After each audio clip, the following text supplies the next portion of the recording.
G'day crew, I'm Oscar Pelazon and welcome to another episode of Tube Time Tuesday. So today I wanted to share with you a little exercise I use with new clients, and it's usually done in the first 1 or 2 coaching sessions.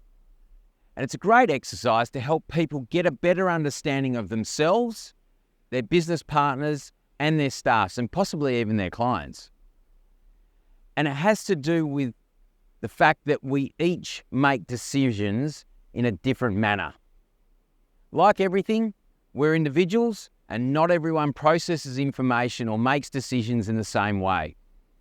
And as such, it's useful to understand both as leaders and as teammates and as owners of business that we need to be able to recognize these differences in our people, in our clients, in ourselves, and how they make decisions, and to adjust how we facilitate empowering them to make good decisions.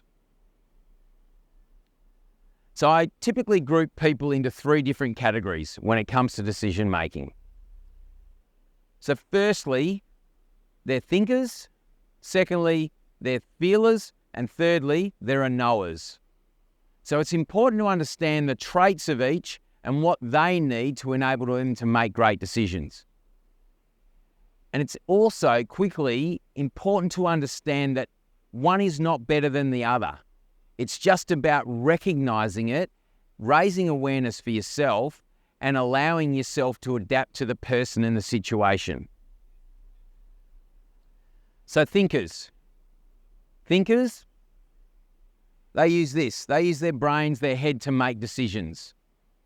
And what they need is they require information and data to be able to analyze. And you'll spot one because they'll ask lots and lots of questions and seek more and more information because they're constantly wanting that data, that info, to cross-reference and analyze so they can make a good decision, right? They want to make the right decision. And you need to know that it's most probably the slowest way of making a decision, and the thinkers don't like to be rushed when they are making decisions. Secondly, we got feelers. That's me. I'm one of those. I'm a feeler. And guess what? We use our hearts, and we base our decisions on our emotional state and whether people can connect with us emotionally. And so you'll hear people talking about how they are feeling when they are making decisions, right? And we're about middle of the roads in terms of how fast we make decisions. And finally, there's the knowers. They use this thing down here, their gut instinct. They want a short, sharp summary. They let their intuition come to the fore. They make decisions really fast, and they often can't tell you in detail why they made that decision or why they think it's a good decision. They just know.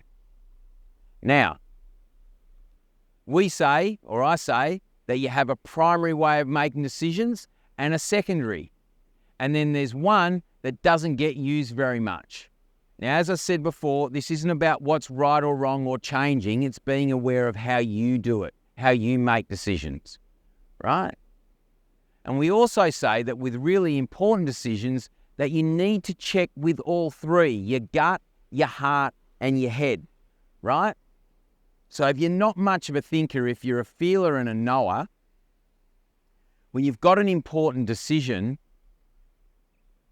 go and get hold of the information or the data that supports or doesn't support that you need to make a decision, and look at that, analyze it, spend some time in it, as much as it might be uncomfortable, right?